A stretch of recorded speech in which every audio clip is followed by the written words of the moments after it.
Ei, quero te fazer uma pergunta.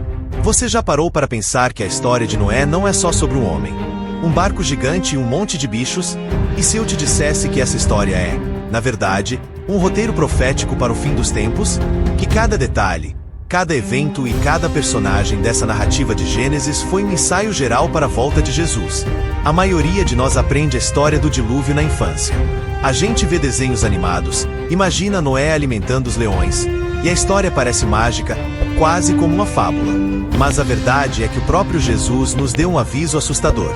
Em Mateus 24, ele disse: "Como foi nos dias de Noé, assim será na vinda do Filho do Homem." Pense nisso por um segundo. Jesus não disse como um conto de fadas. Ele disse como foi, fazendo uma conexão direta entre o que aconteceu naquela época e o que está acontecendo agora. Então, qual é o problema? Por que a história de Noé é tão relevante hoje? Porque Jesus estava nos dando um mapa, uma chave para entender os tempos em que vivemos. Ele estava nos mostrando que a história se repete. A maldade, a violência, o caos moral que dominava o mundo antes do dilúvio está, sem dúvida, dominando o nosso agora. Basta ligar a TV, abrir um jornal ou navegar na internet para ver que as manchetes de hoje são um reflexo fiel dos dias de Noé.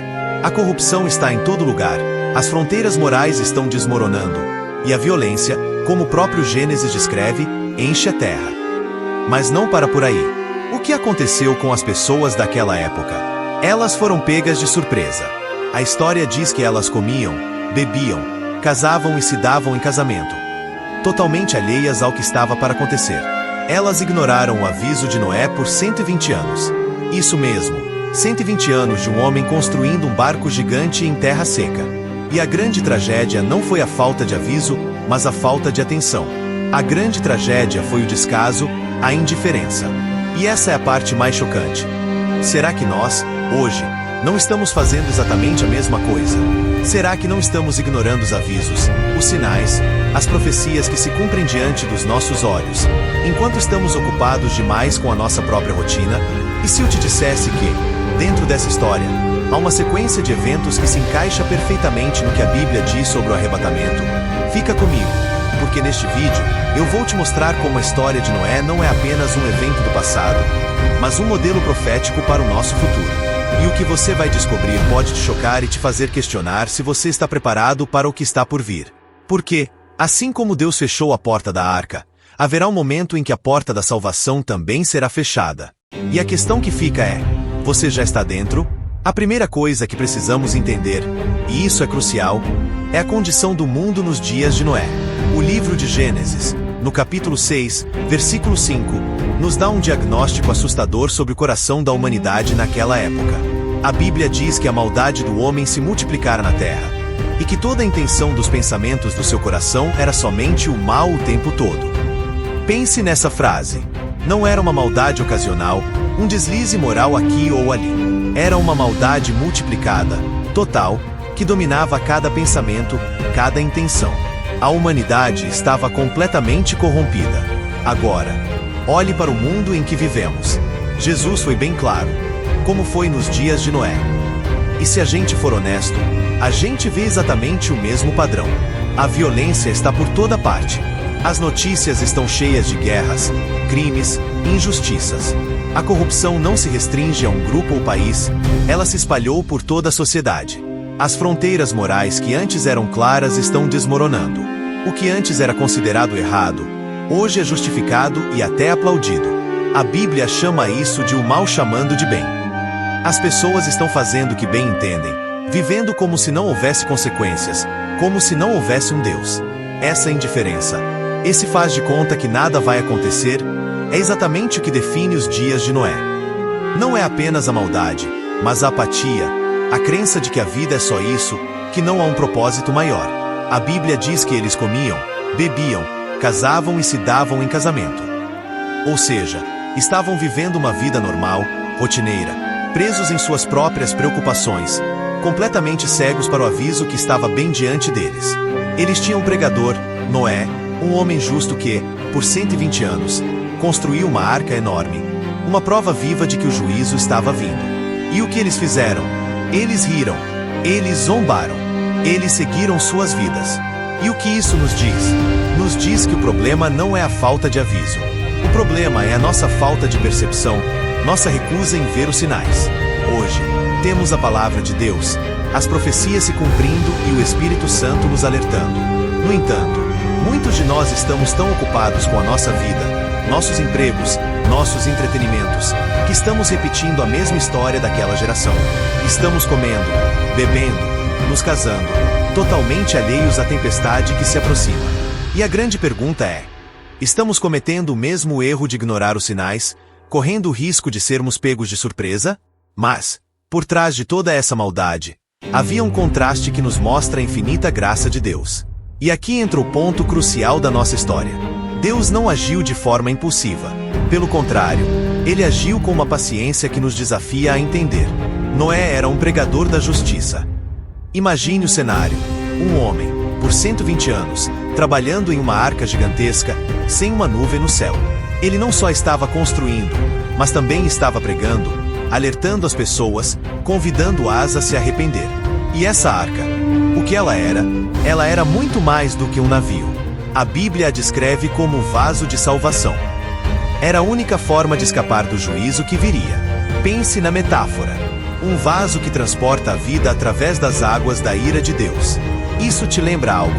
A Bíblia está cheia de exemplos como esse. Pense em Moisés, um bebê em um cesto de juncos, um vaso pequeno, navegando pelas águas da morte. Aquele cesto não o salvou, mas foi o meio pelo qual Deus o preservou. Agora, olhe para Jesus. Ele não é apenas um vaso de salvação. Ele é o vaso de salvação definitivo. Ele é a nossa arca. Ele é o único caminho para nos proteger da ira de Deus que está por vir. Assim como as pessoas na época de Noé tinham que entrar na arca para se salvar, nós precisamos entrar em Cristo. Não se trata de religião, de rituais ou de tradições. Se trata de um relacionamento, de uma aceitação. A fé em Jesus não nos protege da morte, mas nos protege na morte. Nos permite passar das águas da ira de Deus para o outro lado, para a vida eterna. E essa é a beleza da graça. Deus, em sua infinita misericórdia, não deu um dilúvio sem antes dar uma arca. Ele não nos dá um juízo sem nos dar a chance de nos salvar. A arca de Noé não era um clube exclusivo para os perfeitos. Era um refúgio para os que criam, para os que obedeciam. Noé não era perfeito, mas ele era justo, pois, como a Bíblia diz, ele andava com Deus. E é esse andar com Deus, essa fé, que nos permite entrar na arca. É essa oportunidade que temos hoje, de não ignorar o aviso e de não nos tornarmos parte da tragédia de quem ficou do lado de fora. Agora, chegamos a um ponto de tensão que é o coração da história de Noé e, surpreendentemente, um reflexo do que podemos estar vivendo hoje. A Bíblia nos diz que Noé, sua família e os animais entraram na arca. E o que aconteceu depois? Nada. Por 7 dias. Gênesis 7:10 diz: E aconteceu que, passados 7 dias, as águas do dilúvio vieram sobre a terra. 7 dias de silêncio. Imagine o cenário. Noé e sua família estão lá dentro, em um silêncio absoluto, a porta trancada, sabendo que a vida lá fora continuava. E do lado de fora, as pessoas acordavam, tomavam café da manhã, iam para o trabalho, faziam planos para o fim de semana. Talvez estivessem até zombando da arca parada. Olha lá o Noé, com sua maluquice. 7 dias e nada de chuva. O sol está brilhando mais do que nunca. Esse período de 7 dias é um suspense de arrepiar.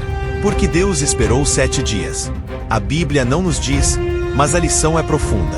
Aqueles 7 dias foram um período de aparente normalidade, de calmaria antes da tempestade. E essa é a metáfora perfeita para os nossos dias. A Bíblia, as profecias, a violência e o caos no mundo são os avisos de Noé. A porta da arca é a chance de salvação em Jesus. E nós, estamos nos 7 dias de silêncio. Estamos vivendo uma vida normal, como se nada fosse acontecer. O sol está brilhando, as contas estão sendo pagas, as festas estão acontecendo. Tudo parece bem. Mas e se essa normalidade for o nosso período de 7 dias? E se a porta de salvação, que é Jesus, estiver prestes a ser fechada? O mundo não vai parar. A vida não vai parar. As pessoas continuarão a comer, a beber e a fazer planos. Mas, por dentro, algo estará se movendo, algo estará prestes a acontecer.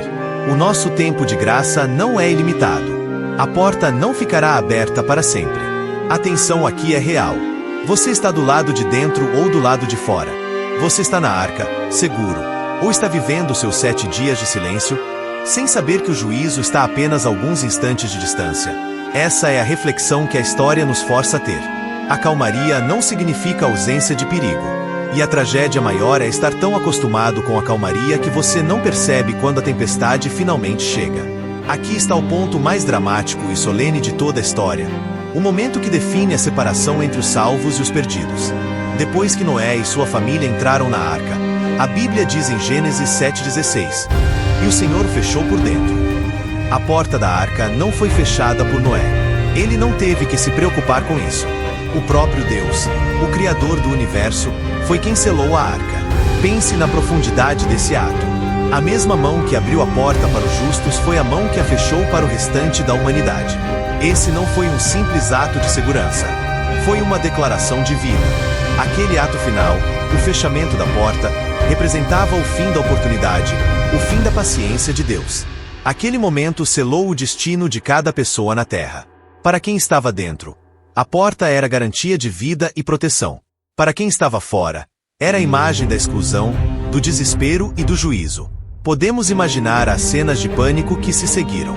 As pessoas que antes zombavam, agora corriam para a arca. A chuva ainda não tinha começado, mas algo no ar, algo naquele ato de Deus, fez com que elas percebessem a seriedade do momento. Elas bateram na porta, gritaram, suplicaram por misericórdia. Mas a porta estava fechada. Tarde demais. O tempo da graça havia acabado. O juízo havia sido decretado. E aqui, a conexão com o que estamos vivendo hoje é assustadora. Jesus, na parábola das 10 virgens, fala sobre uma porta estreita. Ele diz que muitos tentarão entrar, mas não conseguirão. Ele diz que chegará um momento em que a porta será fechada, e a resposta para quem ficou de fora será: "Não vos conheço." A história de Noé não é apenas um evento do passado. É um prenúncio do que vai acontecer no juízo final. Haverá um momento em que o tempo de se arrepender, de aceitar a Jesus como a arca de salvação, irá se encerrar. Você pode estar pensando: "Ah, mas Deus é amor." Sim, Ele é. E o amor dele foi demonstrado na arca que ele providenciou e no tempo de 120 anos que ele deu. O amor dele é demonstrado em Jesus, a única porta para a salvação. Mas a justiça dele exige que o pecado e a desobediência não fiquem impunes para sempre. A porta de Noé nos ensina que há um ponto de não retorno. E a pergunta que martela na nossa mente é: será que estamos perto desse ponto? Dentro dessa narrativa, existem 2 histórias paralelas que parecem pequenas, mas que carregam uma profundidade profética gigantesca. E aqui entra o ponto 6, que nos dá uma visão ainda mais clara do plano de Deus. A primeira história é a de Enoque. A Bíblia nos diz em Gênesis 5:24 que Enoque andou com Deus, e não se viu mais, porque Deus para si o tomou. Pense nisso. Enoque não morreu. Ele foi levado por Deus. Ele foi o primeiro arrebatamento registrado na história. E o que isso tem a ver com Noé e com a gente? Enoque foi levado por Deus antes que o dilúvio viesse. Ele foi poupado do juízo. Sua vida foi modelo de comunhão tão íntima com Deus que resultou em uma ascensão. Uma retirada do mundo antes que a destruição chegasse. A história de Enoque é, para os crentes, um prenúncio do arrebatamento da igreja. Uma promessa de que os que andam com Deus serão retirados antes do período de grande tribulação. É a imagem da esperança em meio ao caos. A segunda história é a de Matusalém. Ele é o homem que viveu mais tempo na Bíblia, 969 anos. Mas o que isso tem a ver com o dilúvio? O nome de Matusalém, em hebraico, tem um significado profético. Ele pode ser traduzido como "quando ele morrer, isso acontecerá." E a Bíblia nos mostra que o dilúvio começou no ano em que Matusalém morreu. A longevidade dele não foi um mero acaso. Foi um sinal da paciência de Deus. Durante 969 anos, a vida de Matusalém foi um relógio, um aviso ambulante para a humanidade. Cada dia que ele vivia era um dia a mais de graça, uma chance a mais para as pessoas se arrependerem. A história de Matusalém é um contraste dramático com a pressa do mundo. Deus, em sua misericórdia, segurou o juízo por quase 1000 anos, dando tempo para que as pessoas se voltassem para ele. A morte de Matusalém foi o ponto final, o último sinal. Foi a confirmação de que o tempo de espera havia se esgotado e que o juízo prometido finalmente viria. Essas duas histórias nos dão uma perspectiva completa. Enoque representa a salvação através do arrebatamento, a retirada dos justos. Matusalém representa a paciência de Deus e o aviso final. Juntos, eles nos mostram que Deus não age sem aviso, sem um plano. Ele sempre dá uma chance, um tempo de graça. E a grande questão para nós, hoje, é: será que o relógio da paciência de Deus ainda está contando? Ou será que já estamos nos últimos momentos? O que aconteceu nos dias de Noé foi o resultado de uma maldade que chegou a um ponto de não retorno. Um limite que a paciência de Deus não podia mais tolerar. E a pergunta que eu repito é: será que não estamos vivendo exatamente a mesma coisa? Olhe ao seu redor. A maldade, a violência, a apatia, a desvalorização da vida humana. Tudo isso está se espalhando como um câncer. E, como nos dias de Noé, os avisos estão por toda parte. A longa vida de Matusalém foi o relógio de Deus, mostrando que ele é paciente, que ele dá tempo, mas que esse tempo tem um fim. A morte de Matusalém foi o estupim para o juízo. E a nossa geração? Será que estamos vivendo o nosso tempo de Matusalém? O último grande período de graça antes que o juízo final chegue? A Bíblia nos diz que a paciência de Deus nos conduz ao arrependimento. Mas o que acontece quando essa paciência se esgota? No livro de Gênesis, a história é clara. Deus procurou por uma pessoa justa, um remanescente, um homem que andasse com ele. Ele encontrou Noé. Mas a maldade do mundo era tão grande que a única solução era um recomeço. Isso nos leva a uma verdade desconfortável. Deus não vai tolerar o pecado para sempre. Chegará um momento em que a maldade atinge um limite, um ponto de saturação, e o juízo se torna inevitável. E é por isso que o que Jesus disse é tão sério. Como foi nos dias de Noé, assim será na vinda do Filho do Homem. Ele não estava nos dando uma historinha para dormir, mas um manual de sobrevivência. Ele estava nos dizendo para olharmos para o passado e entendermos o presente. Ele estava nos dando um forte lembrete de que, assim como o dilúvio foi o juízo para aquela geração, sua segunda vinda será o juízo para a nossa. E o que a história de Noé nos ensina é que não podemos ser pegos de surpresa. A arca não apareceu de repente. Ela foi construída com aviso, com propósito. E a salvação hoje, que é Jesus, também não apareceu de repente. Ele nos avisa, nos chama, nos estende a mão. O sinal de alerta não é para gerar medo, mas para gerar ação. A pergunta não é se o juízo virá, mas se você está preparado. E, olhando para a história de Noé, a preparação não é construir um barco gigante, mas entrar no barco que já foi construído por você. Todo esse mistério, toda essa história de Noé e o juízo, nos leva a uma mensagem final de esperança para aqueles que estão preparados. A Bíblia faz uma ponte incrível entre a história de Noé, a ascensão de Enoque e a promessa do arrebatamento. E aqui está a parte que deve encher seu coração de esperança.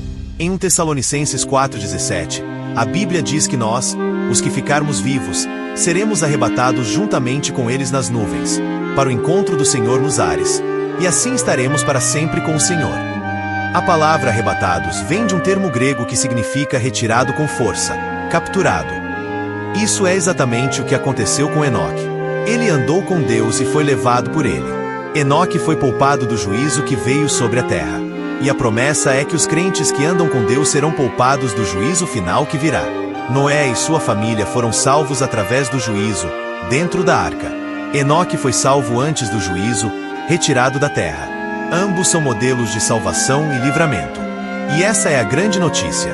Enquanto a história de Noé nos alerta sobre o juízo, a história de Enoque nos dá a promessa de que Deus tem um plano de escape para os que são fiéis. Você não precisa passar pela tempestade, se já estiver em Cristo. O arrebatamento não é uma história de ficção científica. É a conclusão de um plano que Deus vem mostrando desde o princípio, desde o primeiro arrebatado. É a promessa de que, em um piscar de olhos, aqueles que pertencem a Jesus serão levados para o encontro com Ele. As pessoas podem não acreditar, podem zombar, assim como nos dias de Noé. Mas a Bíblia é clara. A história de Noé termina com a salvação de uma família e um recomeço para a humanidade. E a história do fim dos tempos também termina com a salvação daqueles que estão em Jesus e um novo começo, uma nova criação. Mas, para isso acontecer, é preciso estar na arca. É preciso aceitar a Jesus como seu Senhor e Salvador. Porque a porta, que Deus um dia fechou na arca de Noé, será fechada novamente para o restante da humanidade, mas não para aqueles que já estão dentro. A grande questão é: De que lado da porta você vai estar? Do lado de dentro, seguro, ou do lado de fora, batendo e implorando quando for tarde demais? Tudo isso nos leva à pergunta final, a mais importante de todas. Você já está na arca? A história de Noé não é um mito distante ou uma lição de história. É um espelho, um aviso direto para a nossa geração. O tempo de graça, a paciência de Deus, não durará para sempre. A porta que ele fechou na arca de Noé é a mesma porta que um dia será fechada para o mundo todo. A Bíblia é clara ao nos dizer que haverá um dia em que a vida continuará normal para muitos, mas o destino de cada pessoa já estará selado. Como nos dias de Noé, alguns estarão dentro e outros do lado de fora. O juízo de Deus virá, não porque ele seja mau, mas porque sua justiça exige uma resposta à maldade humana. E a resposta, a única resposta que nos salva, é Jesus. Ele é a nossa arca, o nosso refúgio, a nossa única esperança. A decisão de entrar nessa arca, de aceitar a Jesus, é a decisão mais importante da sua vida. Você pode ter um emprego incrível, uma família amorosa, todos os bens do mundo. Mas se você não estiver na arca, tudo isso não terá valor quando a tempestade chegar. O arrebatamento, a volta de Jesus, não é uma ameaça, é uma promessa para os que creem. É a promessa de que, assim como Enoque foi levado antes do juízo, e Noé foi salvo através dele, Deus tem um plano para você. Você pode ter passado por este vídeo, ouvido a história de Noé e feito a conexão com o presente. Mas isso só tem valor se te levar à ação. Não seja como as pessoas dos dias de Noé, que ignoraram o aviso por 120 anos. O relógio da paciência de Deus está correndo. Os sinais estão por toda parte. A porta ainda está aberta, mas não ficará aberta para sempre. A minha pergunta final para você é: se a porta fosse fechada hoje, onde você estaria? Do lado de dentro, seguro em Cristo, ou do lado de fora, enfrentando a tempestade? Essa é uma decisão pessoal. E se você sente que essa porta ainda não foi aberta para você, hoje é o dia de pedir para entrar. Se você gostou da mensagem deste vídeo, e se ela te fez pensar, te fez sentir algo, eu te peço uma coisa: se inscreva no canal, deixe seu like e compartilhe com as pessoas que você ama. Porque essa é uma mensagem de vida ou morte. É uma mensagem que todos precisam ouvir, antes que a porta seja fechada.